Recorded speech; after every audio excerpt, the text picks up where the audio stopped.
Ano ba nangyari? Ha? Nag-asort lang po ako tapos nalobat po bigla. Ilang taon na ba yung ano mo? Battery mo? Napalitan na ba to?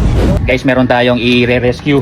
Nalobat siya mga kaibigan. So ito yung importansya ng meron tayong ganito. Yan, car jump starter. Yan, so e-bike tayo.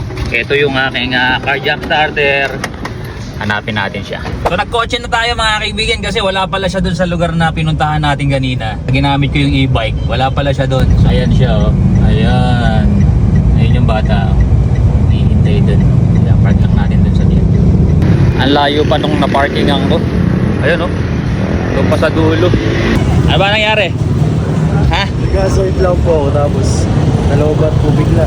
Ilang taon na ba yung battery mo? Napalitan na ba to? 2 taon pa lang po. Napalitan na po yung lubang. Dapat meron ka nito. Okay. Ayan o, pabili ka kay mami mo. Sige, usama na. Okay, so ito na. Tingnan natin kung ma-start natin. Ayan na. Natin kung mag-start. Ayun. Start na siya. Okay na. Okay.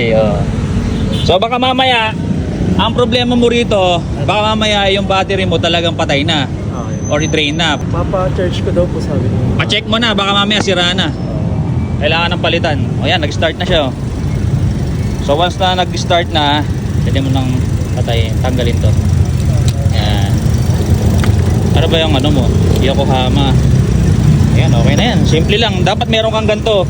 Nasa 4,000 plus lang yan. So 3,000 o 4,000. Send ko sa iyo yung link mamaya. Pa-order mo si mami mo. Sige.